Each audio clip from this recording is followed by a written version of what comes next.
As humans, we spend an increasing amounts of time inside buildings, which can comprise more than 90% of our lives. The indoor environment that we live in is supposed to be designed in a way to keep us safe and protect us from harmful external elements.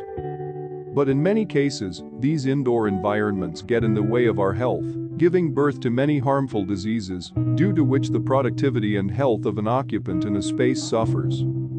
The term sick building syndrome, SBS, came into being due to these increasing harmful effects experienced by the users of an indoor environment where they spend most of their time. Indoor environments are responsible for a number of fatal diseases, which can, in many cases, lead to the causes of death. Research shows that millions of deaths occur every year globally due to diseases caused by harmful indoor environments. A number of significant factors are the leading causes of these negative health effects, which are mostly neglected during the design and maintenance of a building.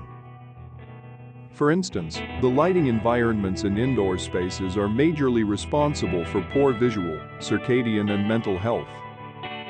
Insufficient illumination or improper lighting design leads to drifting of the circadian phase, resulting in obesity, diabetes, depression and metabolic disorders.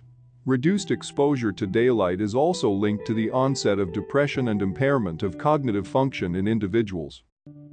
Similarly, the exposure of building occupants to noise sources such as traffic and transportation have been shown to hinder the health and well-being of people and can lead to hypertension and sleep deprivation.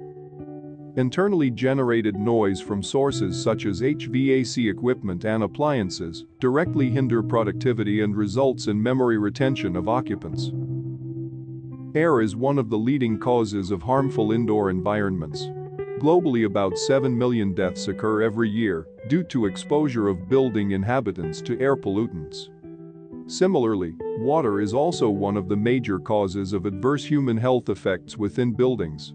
More than 2 million deaths occur annually throughout the world due to the consumption of unsafe drinking water. Major sources of building-related illnesses and deaths also include physical inactivity and mental illnesses, killing almost 13 million people annually. This is due to the fact that our homes, schools, workplaces, communities, jobs, and transportation systems have all been designed to demand less movement and require more sedentary activities, which results in severe health outcomes and chronic diseases including cardiovascular diseases, stroke and several forms of cancer, which in many cases leads to premature deaths.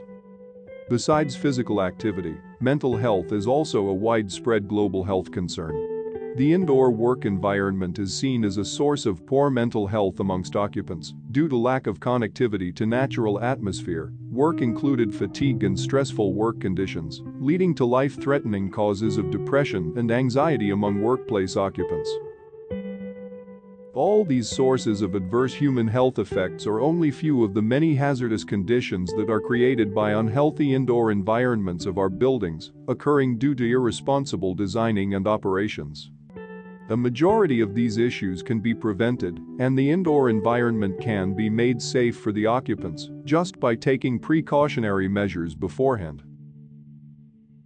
My Healthy Architecture aims to tackle these hazardous conditions of the built environment through their innovative solutions and strategies implemented in the building design, construction and maintenance processes.